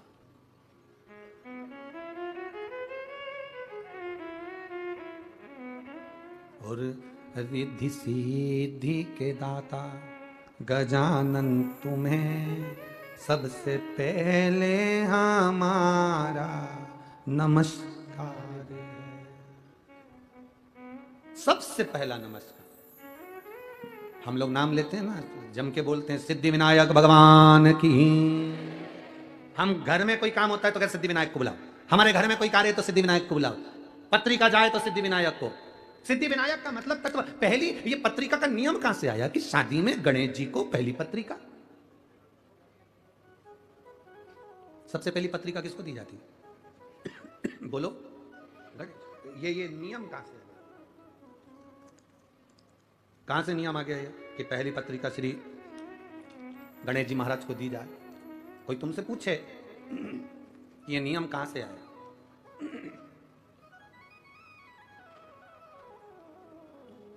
कोई आपसे पूछे तो उसका उत्तर आपको देना है कि सबसे पहली पत्रिका गणेश जी के पास क्यों जाती है, कारण क्या है? पत्रिका गणेश जी को ही क्यों दी जाती है सबसे पहले? उनको बुलाने के लिए? अरे बोलो तो जम के। गणेश जी को पत्रिका गणेश जी को बुलाने के लिए दी जाती है क्या? अरे बोलो बोलो जरा, बोलो रे पूना वाले, तुम तो एकदम चुप हो गए थे। एकदम चुप हो जाते हो ना तो हमको टेंशन बढ़ जाता है। राम काय के लिए बुलाई? पत्रिका दी गणेश जी को तो गणेश जी को बुलाने के लिए दी क्या? नहीं, गणेश जी की पत्रिका कभी भी गणेश जी को बुलाने के लिए नहीं दी जाती। पहली पत्रिका जो गणेश जी को दी जाती है, अष्टविनायक मुद्गल पुराण, श्री गणेश पुराण कह रही है, शिव पुराण कह रही है, स्कंद पुराण कहती है। जरा ध्यान से पढ़िएगा, सुनिएगा। पुराण के अंतर्गत वर्णन आता है, एक बार ब्रह्मा जी ने भगवान विष्णु से निवेदन किया, नारायण मन है, ब्रह्मलोक में यज्ञ नहीं हो सकता, वैकुंठ लोक में यज्ञ नहीं हो सकता, जन कल्याण के लिए देव पितर गंधर्व किन्नर असुर सबके उद्धार के लिए, संसार के मनुष्य जीव जलचर थलचर वायुचर सबके उद्धार के लिए एक यज्ञ पृथ्वी पर किया जाए। एक यज्ञ पृथ्वी पर होना चाहिए, यज्ञ करा जाए।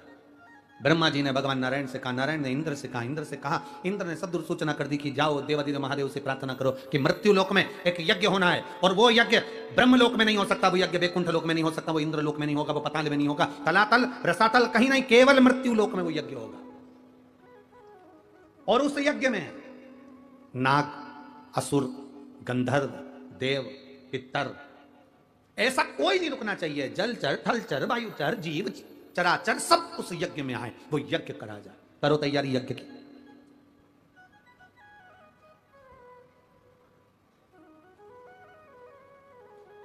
अब भगवान तो भगवान, सबके पास में देवादिदेव महादेव तो नेत्र बनकर बैठे हुए थे, सब उनके पास में जाएं तो क्या हो?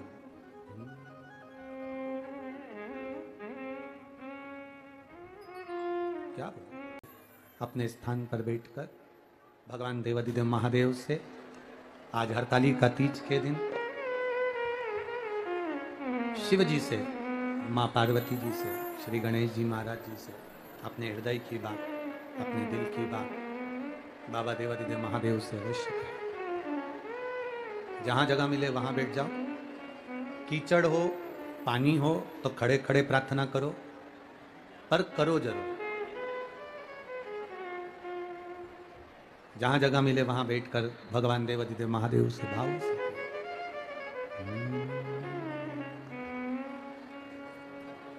श्री शिवाय नमस्तुभ्यं, श्री शिवाय नमस्तुभ्यं, श्री शिवाय नमस्तुभ्यं, श्री शिवाय नमस्तुभ्यं, श्री शिवाय नमस्तुभ्यं। भोला सब दुख काटो ओ भोला सब दुख काटो मारा। शिव शंकर जपूं तेरी माला, भोले बाबा जपूं तेरी माला। भोला सब दुख काटो मारा ओ भोला सब दुख काटो मारा। वेश है मंगल मंगलकारी, वेश है मंगल मंगलकारी। शमशान वासी हमारा, शमशान वासी हमारा।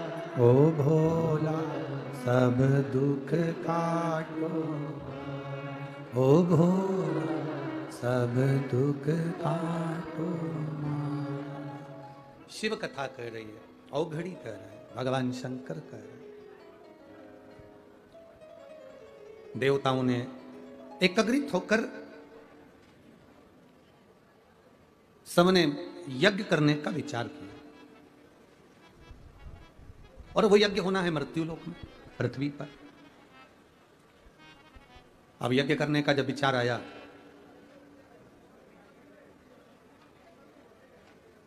सबकी सब देवाधिदेव महादेव के पास में गए, भगवान शंकर से प्रार्थना करें, बोले बाबा यज्ञ करना है। नाग, असुर, गंधर्व, किन्नर, देव, जलचर, थलचर, वायुचर, जितने चराचर जीव हैं, तलातल रसातल में रहने वाले हों, देवता हो, असुर हो, गंधर्व हो, सबके लिए यज्ञ। और ये जो यज्ञ है सबके कल्याण के लिए, सबके उद्धार के। तो ये यज्ञ करना है। देवाधिदेव महादेव ने कहा करिए यज्ञ, पृथ्वी पर यज्ञ करने की मना नहीं है, भूमंडल पर यज्ञ करो। मना कहां है? किसने मना करा कि यज्ञ मत करो?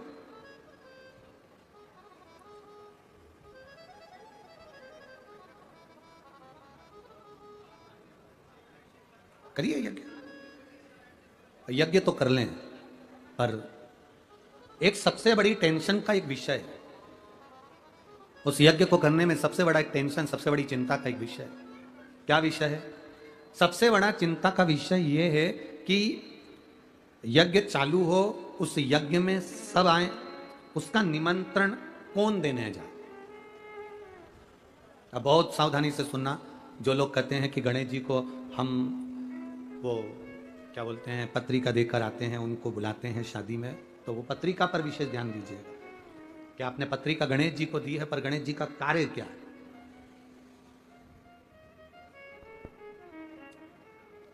पत्र दिया, पत्रिका देने का, निमंत्रण देने का किसको भेजा जाए, तो कहा भेजने के लिए अब किसको भेजें आप बताओ। तो इंद्र का नाम आया कि इंद्रदेव पत्रिका देने जाएंगे। तो इंद्र ने कहा पत्रिका देने तो चले जाऊंगा, पर असुरों के घर नहीं जाऊंगा, राक्षसों के यहाँ, दैत्यों के यहाँ मैं पत्रिका देने नहीं जाऊंगा यज्ञ की। अब इतने में गरुण जी को बुलाया कि तुम ये पत्रिका पहुंचा। गरुण जी कहने लगे सबको पत्रिका देने जाऊंगा, पर नागों के यहाँ पत्रिका देने नहीं जाऊंगा। वरुण जी को बुलाया, उन्होंने कहा मैं यहां पत्रिका देने नहीं जाऊंगा। सारे देवताओं को बुलाकर कहा गया, पर कोई ना कोई का किसी ना किसी से द्वेष था, तो वो पत्रिका भेजने में असमर्थ। पत्रिका वो पहुंचाए जो सबके पास पहुंचा दे, नाग हो, असुर हो, गंधर्व हो, देव हो, किन्नर हो, जलचर हो, थलचर हो, वायुचर हो, जीव हो, चराचर हो, सबके पास पत्रिका पहुंचे। और कथा यज्ञ भी चालू होना है 2 दिन बाद, तो उसकी पत्रिका तुरंत पहुंचे। अब यह काम किसको दिया जाए? तो इतने में तुरंत भगवान ब्रह्मा और भगवान विष्णु ने दोनों ने निर्णय कर कर कहा पत्रिका देने का कार्य श्री गणेश जी महाराज को सौंपा जाए। पत्रिका देने, अब गणेश जी के पास पत्रिका देने का काम सौंपा। गणेश जी पहुंच गए अपनी माता जी के पास, पार्वती जी के पास। जाते से उन्होंने आवाज लगाई, मां मां मां मां। इनकी आवाज सुनकर षडानंद कार्तिकेय आ गए, इनकी आवाज सुनकर अशोक सुंदरी आ गई, इनकी आवाज सुनकर जया, विशारा, सामरीवारी, दौतली और देव, पांचों कन्या भी आ गई। आज गणेश जी चिल्ला क्यों रहे, क्या हो गया ऐसा? गणेश जी ने आकर आवाज लगाकर कहा, मां मुझे पत्रिका बांटने का कार्य मिला है, निमंत्रण देना है, यज्ञ है भूमंडल पर, पृथ्वी पर, इसलिए पत्रिका बांटने का काम मुझे मिला है। मां इतनी सारी जगह पत्रिका देने जाऊंगा, भूख नहीं लगे इसलिए मोदक बना दे। अब पार्वती जी बोली, पत्रिका का मोदक से संबंध क्या है? लड्डू से और मोदक से संबंध क्या है? मां पत्रिका देने जब सदूर जाऊंगा तो भूख तो लगेगी ना मां, इसलिए पहले तो मैं खा लूंगा और खाने के बाद मोदक। इसलिए तुमने देखा होगा गणेश जी के हाथ में एक लड्डू तो धरा ही रहता है, एक मोदक तो उनके हाथ में रहता ही रहता है, क्योंकि भूख लगेगी। तो माता ने कहा कि ठीक है। अब पार्वती जी ने मोदक भी दे दिया, लड्डू भी दे दिया, भोजन करा भी दिया। गणेश जी महाराज थोड़ी दूर तक जाते, वापिस लौट कर आ जाते। फिर हवाई लगाकर बोले, मां मां। गणेश जी ने जैसी हवाई लगाई तो पार्वती जी ने फिर पूछा, क्या हुआ तेरे को? मां चले तो जाऊंगा, पर इतनी सारी जगह जाना है। और गणेश जी बोले, चूहा तो इतना सही है, अब चूहा चलता धीमा धीमा, अब जाऊंगा तो जाऊंगा कैसे? इतने में पार्वती जी बोली, एक काम कर, तू मेरा शेर ले जा, सिंह ले जा, तू सिंह ले जा। अब गणेश जी शेर लेकर चल दिए, सिंह लेकर चले। अब सिंह लेकर गए तो गणेश जी वापिस आ गए। मां ओ मां। मां बोली, अभी तो गया था, अब क्या हुआ? गणेश जी बोले, मैं चले तो जाऊंगा, पर दिक्कत यह है कि मैं पत्रिका सबको दे भी दूंगा। नागों के यहाँ जाऊंगा, पताल में, तलातल में, रसातल में, असुरों के यहाँ जाऊंगा, गंधर्वों के यहाँ जाऊंगा, किन्नरों के यहाँ जाऊंगा, देवताओं के यहाँ जाऊंगा, कितना टाइम लग जाएगा? मां तू कुछ बताना कि मैं ये पत्रिका का करूं तो करूं क्या? इंद्र कहते हैं मैं असुरों के यहाँ नहीं जाऊंगा, गरुण कह रहे हैं मैं नागों के यहाँ नहीं जाऊंगा, वरुण कह रहे हैं मैं इसके यहाँ नहीं जाऊंगा, अब मैं करूं तो करूं क्या? अच्छा, एक गणेश जी महाराज ऐसे हैं जिनकी सबसे बनती है, सबसे बनती है। इतना इतना सा बच्चा भी, तुम कल देखना बाबा मोरिया, इतना इतना सा बच्चा सबसे बनती है इनकी, सबसे।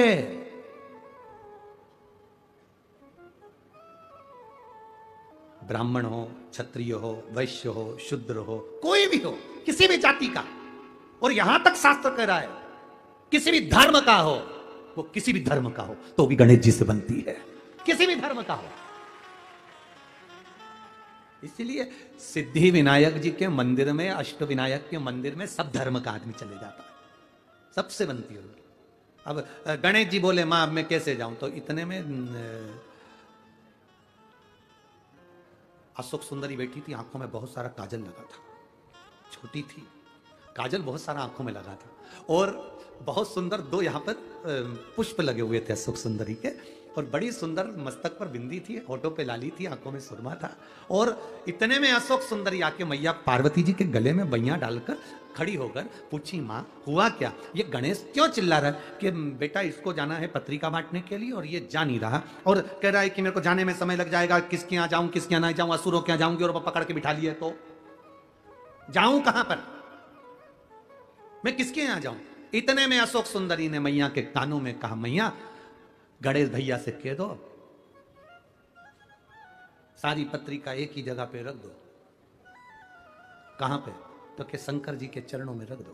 पिताजी के चरणों में अगर पत्रिका पहुंच गई तो नाग हो, असुर हो, गंधर्व हो, किन्नर हो, राक्षस हो, देवता हो, सब 33 कोटि देवी देवता वहीं पर है।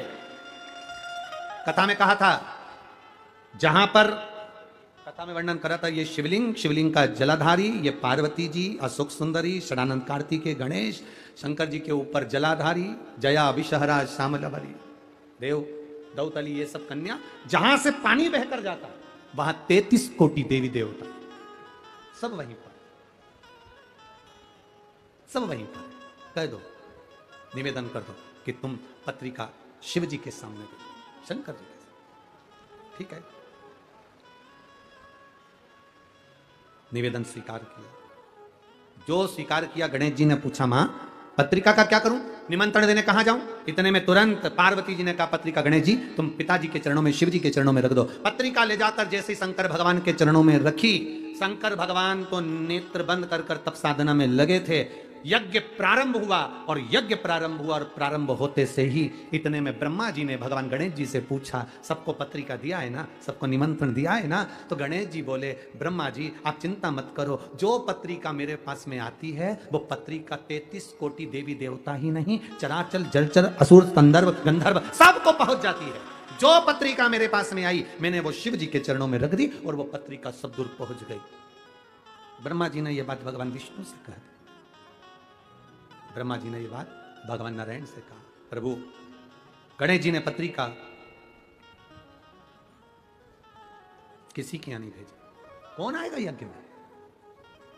गणेश जी ने पत्रिका किसी को नहीं दिया, यज्ञ में कौन आएगा? इतने देर में तो भगवान शंकर के नेत्र खुले, यज्ञ प्रारंभ होना था। उसके पहले यज्ञशाला के आसपास देवता गंधर्व असुर किन्नर सब आ गए, और यज्ञ प्रारंभ हुआ। यज्ञ प्रारंभ। हमने एक बात आप लोगों से पहले कही थी, आज फिर कह रहे हैं कि पत्रिका केवल गणेश जी को बुलाने के लिए गणेश जी के मंदिर में नहीं दी जाती। पत्रिका गणेश जी को इसलिए दी जाती है कि आप सबको सूचना कर देना, और आप कृपा करना, सबको लेकर पधारना, और हमारा कल्याण करना। यह पत्रिका गणेश जी को सबको, सबको। वो आप लोग कहते हैं ना, ओ महारा कीर्तन में रस बरसाओ, आओ जी, सबको बुलाया जाता है, सब सबसे प्रार्थना करी जाती है, सब। भगवान श्री गणेश जी महाराज विराजित होते हैं। आगे जो वर्णन, बड़ा सुंदर भाव व्यक्त किया गया, बड़ा सुंदर भाव। जब यज्ञ प्रारंभ हुआ, यज्ञ का क्रम चालू हुआ, देवता सारे सम्मुख में आकर खड़े हो गए। शिव जी ने पूछ लिया गणेश जी से, भगवान ब्रह्मा जी से, भगवान विष्णु से, इतने सारे सब आए हैं, इनको पत्रिका किसने दी है? तो क्या पत्रिका देने वाला केवल एक गणेश, जिन्होंने वो पत्रिका को उठाकर शिव जी के चरणों में रख दिया। शिव महापुराण की कथा कहती है, जब हम शंकर भगवान के शिवलिंग पर जल समर्पित करते हैं, शिव पुराण कहती है वो जल केवल शंकर जी को नहीं मिलता, वो 33 कोटि देवी देवताओं को भी प्राप्त हो जाता है। उसका एक पत्र आया है, देखिए।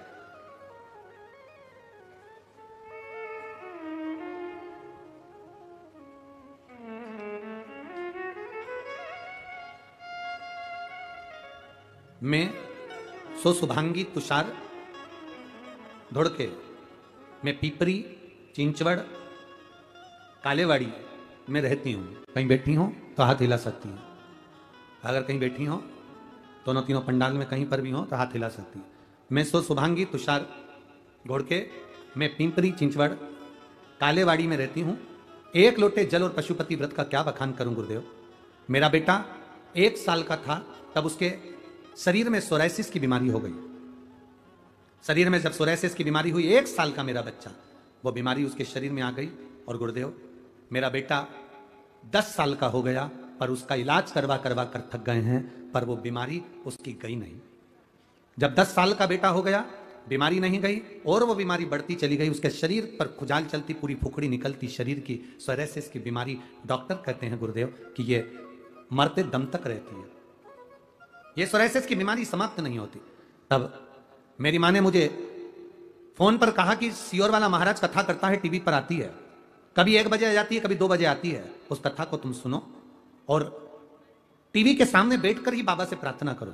गुरुदेव मैंने पशुपति व्रत के बारे में सुना, शिवजी के मंदिर में पशुपति व्रत किया, बाबा से प्रार्थना करी, मेरे बेटे के हाथ में 1 लोटा जल दे देती थी, शंकर जी को चढ़वा देती, वही जल लाकर उसके शरीर पर लगा देती थी। गुरुदेव बाबा का मैं क्या गुणगान करूं गुरुदेव। धीरे धीरे समय बीता, आपने ऑनलाइन शिव महापुराण का सुंदर शिव जी का अभिषेक करवाया, हमने वो अभिषेक करा, उसकी एक बेलपत्र उठा ली। आप कहते हो जो मांगो बाबा सुनता है। 10 साल मेरे बेटे को हो गए थे गुरुदेव, एक बेलपत्र जब उठाई और वो बेलपत्र अभिषेक में से उठाकर मेरे बेटे को मैंने दे दी कि अब मैं बाबा से यही मांगती हूं कि तेरी शरीर का रोग ठीक हो जाए। और वो बेलपत्र मैंने अपने बेटे को अभिषेक होने के बाद में, आपने कहा था एक बेलपत्र उठाकर रख लेना, पर मैंने वो रखी नहीं, अपने बेटे को दे दी खाने को और बेटे को खिला दी। बाबा क्या वर्णन करूं, जो 10 साल से मेरे बेटे की बीमारी नहीं गई, वो एक दिन का अभिषेक करने से, बेलपत्र खाने से मेरा बेटा ठीक हो गया। मैं बाबा को यहां नमन करने आई हूं, बाबा को प्रणाम करने। कहीं बैठी हैं क्या? कहीं बैठे हो तो हाथ हिला सकती हैं। अच्छा उधर है क्या? कैमरा नहीं जा पाएगा, ठीक है। दोनों हाथ हिला दो एक बार बहन जी, जहां भी बैठी हो। श्री शिवाय नमस्तुभ्यम। बैठ जाइए। हर हर महादेव। शिव तत्व इसी को कहते हैं, शंकर का गुणगान इसी को कहते हैं। हम शिव जी को जो जल चढ़ाते हैं, हम शंकर भगवान को जो जल समर्पित करते हैं, वो जल केवल एक देवता का नहीं होता, वो जल केवल एक शिव जी का नहीं होता। शंकर पर चढ़ाया गया जल 33 कोटि देवताओं को समर्पित होता है, इसलिए वो जल औषधि का कार्य कर जाता है और हमारा कल्याण कर जाता है। एक पत्र और आया, बड़ा सुंदर है बोलता।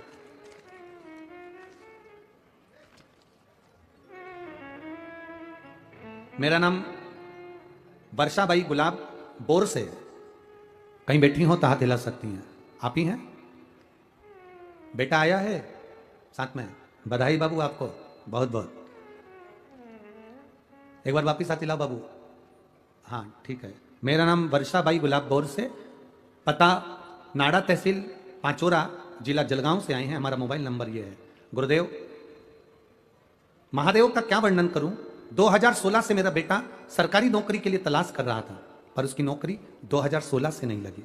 गुरुदेव अभी 2023 चल रहा है, मेरे बेटे की नौकरी 2016 से नहीं लगी थी। बहुत एग्जाम दिए गुरुदेव, पर मेरा बेटे का रिजल्ट ठीक नहीं आता था।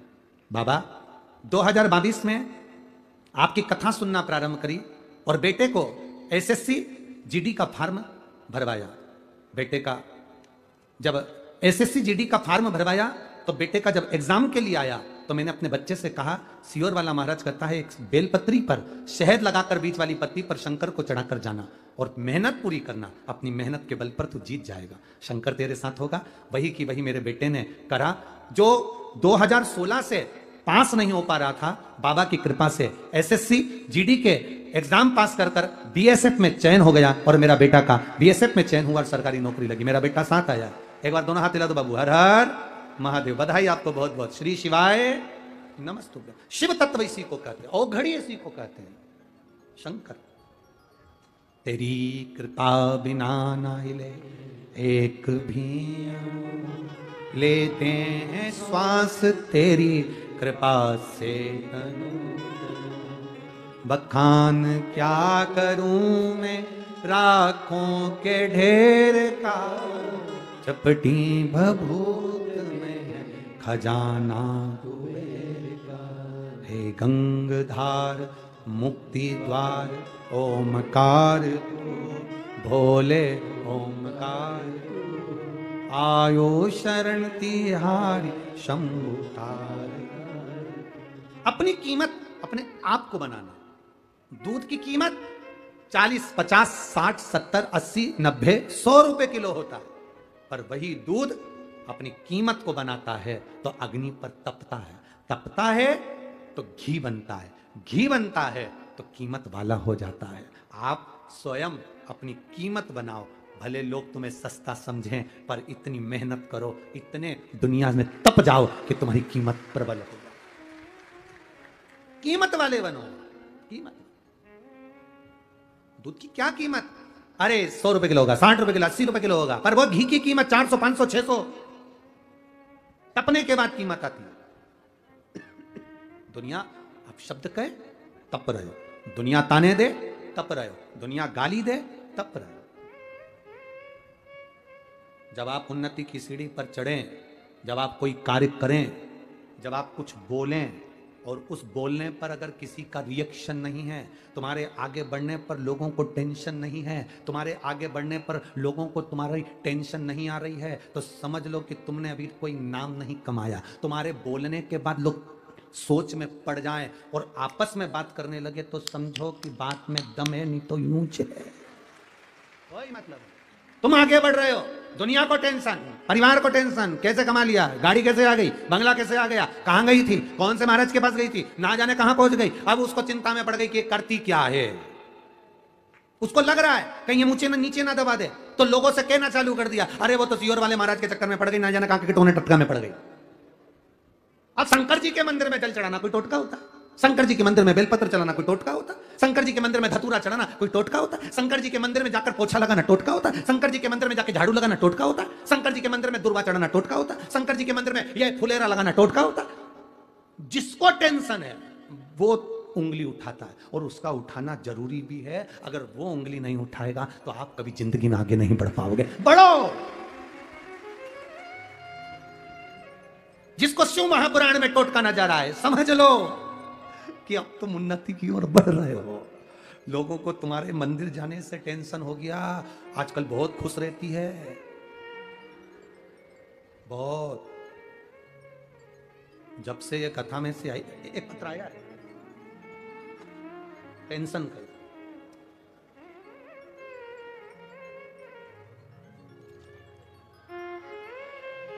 नजर उतरवा लेना, क्या जोरदार आवाज है, बहुत जोरदार, बहुत शानदार। बोल बम का नारा है। सही में पुणे वालों, कल्याण तुम्हारा है।